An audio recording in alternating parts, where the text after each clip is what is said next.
आप देख रहे हैं कि लगातार हमारे छात्र लगभग 48 से 50 घंटे हो रहे हैं। सुबह का खाया शाम को खा रहा है कि नहीं खा रहा है, पानी पी पी के अपने संघर्ष को यहाँ की लड़ाई लड़ रहा है। जब तक नॉर्मलाइजेशन को खत्म नहीं किया जाएगा और आरओ परीक्षा में एक शिफ्ट में एग्जाम नहीं कराया जाएगा, तब तक ये लड़ाई जारी रहेगी। छात्रों का दर्द उनको नहीं समझ में आएगा, क्योंकि वो किसी मानिंद परिवार से, वो किसी गरीब परिवार से नहीं है। जब किसी गरीब परिवार में होते, 8x8 के रूम में रहते और दधित की चला अपनी हड्डियों को गलाते, तब उनको समझ में आता कि एक मध्यम वर्गीय परिवार के बच्चे का क्या दर्द होता है।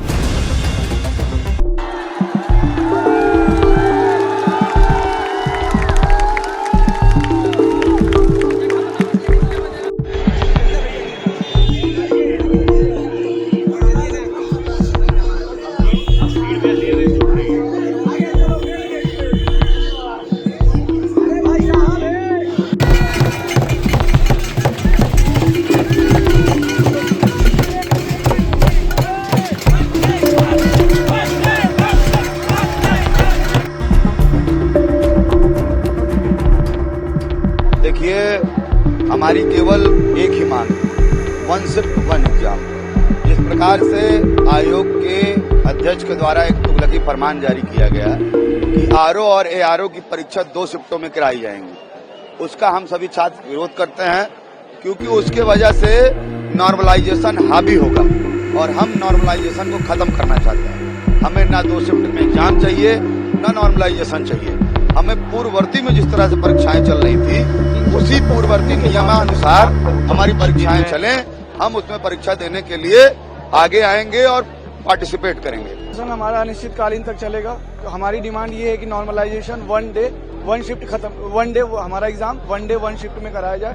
क्योंकि ये इनका जो प्रोसीजर होता है एग्जाम कराने का, अगर ये नॉर्मलाइजेशन लाएंगे, एक से अधिक अगर शिफ्ट में एग्जाम कराएंगे, वहाँ पे ये होगा कि हमारे यहाँ पर एग्जाम में पार्शियलिटी ये नहीं रहेगी। पार्शियलिटी बिल्कुल खत्म कर दें। क्यों?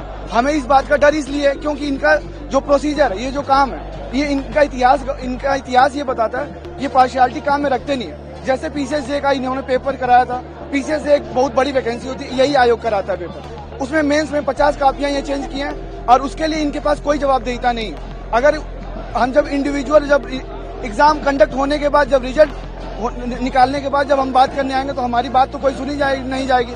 जब यहाँ पे 40 लाख हजार लड़कों की भीड़ पे यहाँ पे जब बात नहीं सुनी जा रही है हमारी, तो अगर हम इंडिविजुअल अपनी कंसर्न लेके आएंगे तो हमारी बात कौन सुनने आएगा? सर इनका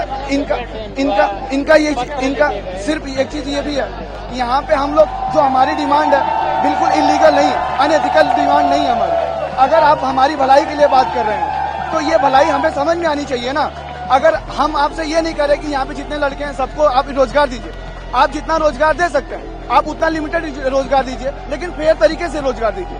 हम ये नहीं डिमांड कर रहे हैं कि मतलब आप हमें हर साल में 6-6 महीने में मतलब आप एग्जाम देते रहिए, लेकिन साल में अगर एक बार एग्जाम कराते हैं आप, वो फेयर तरीके से हो।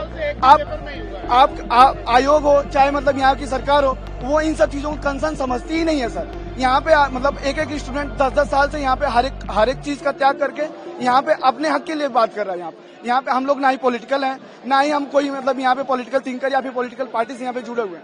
यहाँ पे जो भी हम बात करें सिर्फ अपने लिए, अपने हक के बात के लिए। सर ये हमारा अधिकार है, ये हमारा ह्यूमन राइट्स है और ये हमारे एजुकेशनल राइट भी, हमारा कॉन्स्टिट्यूशनल राइट है ये कि हम अपने चीजों पे बात कर सकते हैं। और हमारा अगर हम एग्जाम की बात करें तो एग्जाम हमारा फेयर होना चाहिए, सिर्फ ये बात है। और जब नॉर्मलाइजेशन ये लाएंगे तो इसमें ये पूरा मतलब ये ऐसा होगा कि निष्पक्ष एग्जाम हो ही नहीं सकता सर। और उसके बाद कोई स्टूडेंट के पास ऐसा कोई डाटा नहीं होगा या फिर इनके आयोग के पास कोई डेटा नहीं होगा ये जो दिखा पाए कि एग्जाम हमारा फेयर तरीके से करवाएं, और जितने लोगों का सिलेक्शन करवा रहे हैं ये फेयर तरीके से करवा रहे हैं।